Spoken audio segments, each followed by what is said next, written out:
Well. So welcome. Yes, so this is the first one. If you watched our intro, you probably know what this is all about. So, but if you've not watched, maybe you need to go back and watch the intro so that you know what this is all about.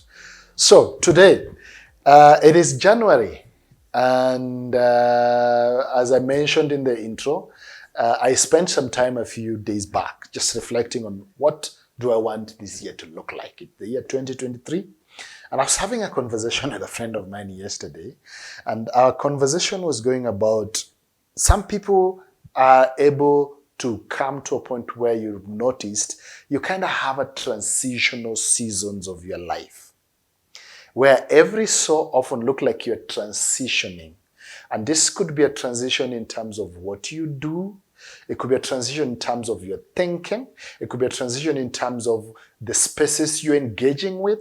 And personally mine, it seems like every 7 years, I go through a transition.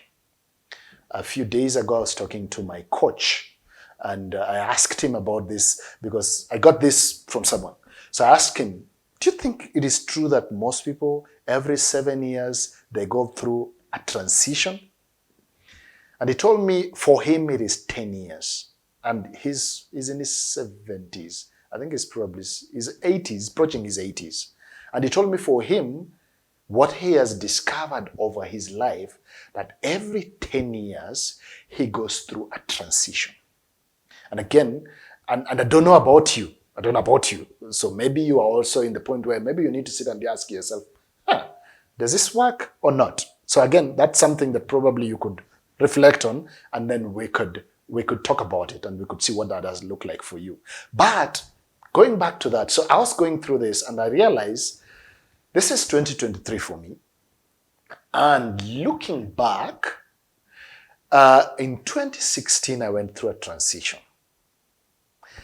I go back 7 years back, which is about 2008, 2009, it was a transition again for me. That is when I was finishing university in 2008 and starting to get into a program that I was engaging with that was mentoring young men in a community here in Nairobi, Kenya, a community here called Kawangware. When I was getting into that community, 2008, 2009.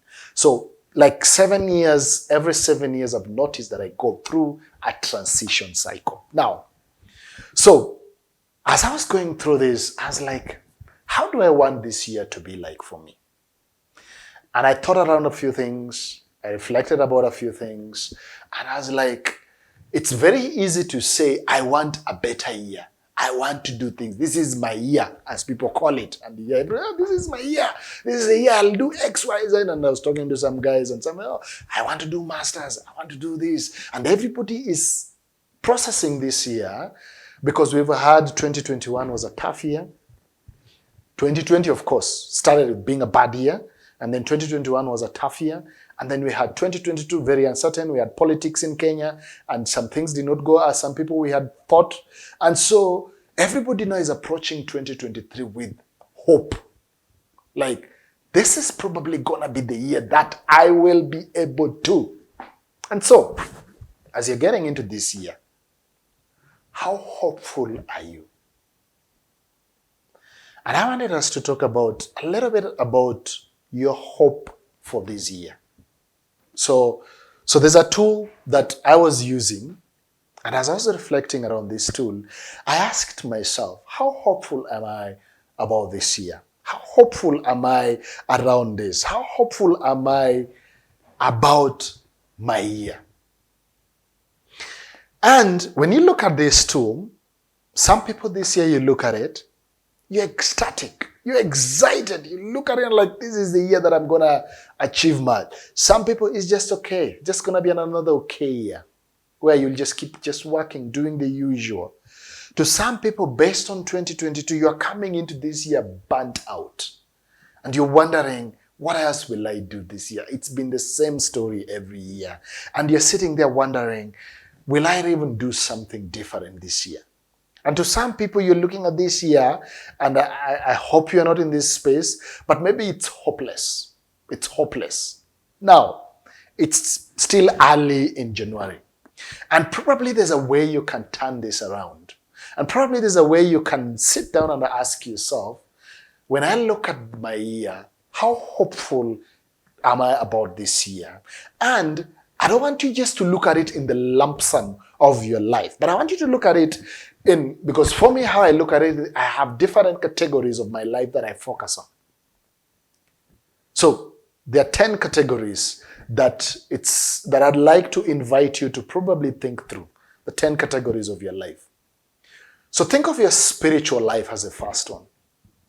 So how hopeful are you when you think about your spiritual growth, your spiritual journey, you could be a Muslim, you could be a Christian, but you have a spiritual aspect of your life. And our spiritual life grounds us and it helps us be able to walk a journey, a life of meaning, as you want to call it, whichever way you look at this.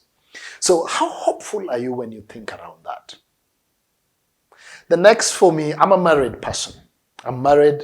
I have 3 sons.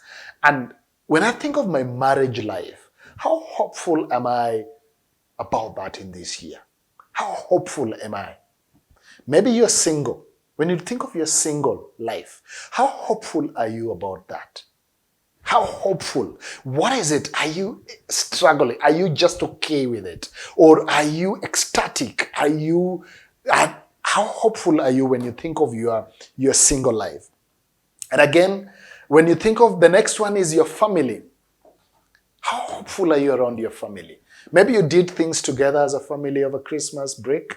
Maybe you did things together on the new year. And so you're coming into this year with hope around your family. And you're thinking of your family and the things that are coming into your head and you're like, I'm hoping for the best for my family. Or your children, the same category. If you have children, how hopeful are you around that? What does that look like for you? And when you're thinking of work, the places you're going to be working, how hopeful are you around your work? How hopeful are you around the fact that you have something, a contribution you make at work? How hopeful are you when you think of your environment at work? Now, some of you might be involved in some level of ministry or church, or you have a mosque or a place you go to worship, or you do some outreach, some ministry work. How hopeful are you when you think about that in this new year? Finances, another category, finances. When you think around your finances, the resources, ability to pay your bills, ability to take care of the things that you need to take care of, how hopeful are you about those? Physical is the next one. When you think around your physical being, your health. I was talking to my wife the other day and saying, hey, I think we need to go do a full body scan. We need to go do a full body checkup. So how hopeful are you about your physical being? The other one is your personal development. When you look at this year, how hopeful are you around your personal growth, your personal development? Are you thinking of doing a course? Are you thinking of going through coaching? Are you thinking of going through something that will help you be able to build yourself as a person? Your social stewardship, your friendship, your circles of influence, your circles of friends. How hopeful are you around that? How hopeful are you around the relationships that you've built over time? And when you think of them in the light of this year, how hopeful are you about these things? And then, I don't know about you, but already my sons are asking me, Daddy, are we going for a holiday? Are we going for a holiday? Oh, we need to go. Daddy, you said last year that we'll be going to XYZ. So when you think about your recreation, your hobbies, the places you want to vacations, the places you want to go, how hopeful are you around those things? And so I highlight those 10 categories because for me, those are the categories that when I think of this year, I want to be able to process those, look at them as each of those categories: my spiritual life, my marriage, my family and my children, of course, my work, my ministry, my finances, my physical stewardship, my body, that's my health, my personal development, my growth as a person, my social stewardship, my relationships around me, and my recreation and hobbies, the places I want to visit, the places I want to go for vacation, and the things I want to go for holiday, for outings, for hobbies. And I want you to take some time to reflect on that and ask yourself in each of these categories, what's your hope around them? What are you thinking around them? What is going on around these things? And if you have any question, post it down there. Let's talk about it. If there's any of them that you'd like us to revisit, let's talk about it. And until then, I'd like to leave you with that. Just reflect on each of those as the year is starting, so that you know where is each of those as you process your year and as you hope that 2023 is going to be a different year for you. Thank you for listening, and I look forward to connecting and seeing you next time. Have a wonderful, wonderful time. Thank you very much.